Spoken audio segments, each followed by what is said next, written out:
naman yan. You join bazaars, corporate school events, you collab with other sellers. Like, ano din yung kay Jem? Ano, sa dulo.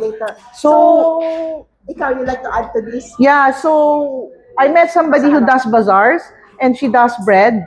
So sabi niya sa akin, by November, we will collab together. Sa akin yung palaman, kanya yung bread. And then she's going to package it. Kasi meron na siyang steady clients every December. So that's one thing also. So yung mga bread makers, pwede kayong mag-collab sa kanila kasi they only sell bread, right? So yan. You can use it as a gift. So when they taste it, oo. But ang suggestion lang namin is you put like a simple note just to let them know what it is and how to use it kasi hindi nila kilala.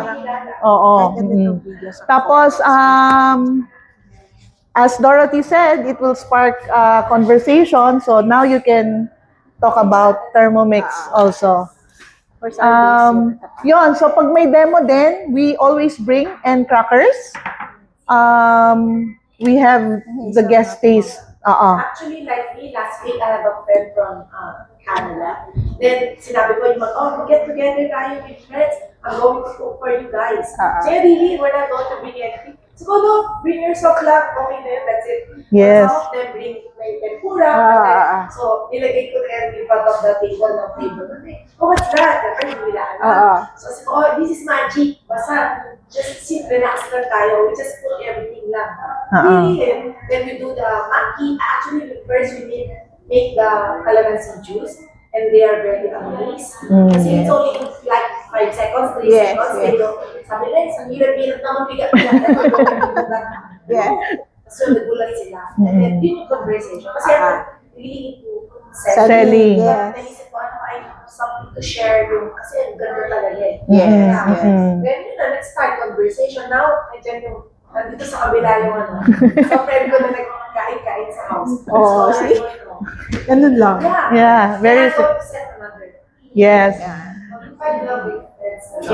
And then Invite lang friends to the house. And then, ano lang, chika lang. Para, you know, so when make mga simple like your friends, barkada. gawa tayo na milk tea. You know, you can do your milk tea here. You know? Cocktail. So yung mga cocktail mo, Mocktail. mocktail.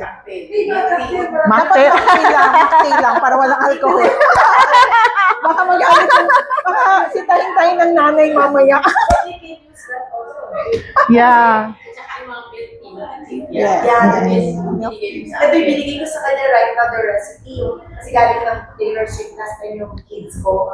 Then, pag-uwi nila from Singapore, sabi nila, sa loob ko, kasi ko talaga, hindi nila alam gumagawa na ako. Parang ingredients.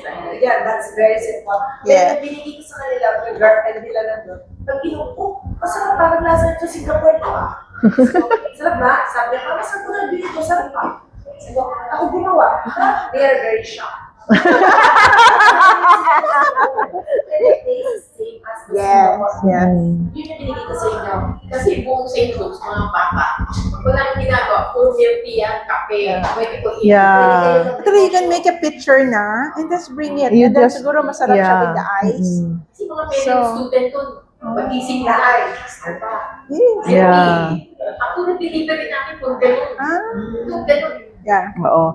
Or when you are testing, like what we are doing, we are testing it, right? We give it away. You can pre-sell.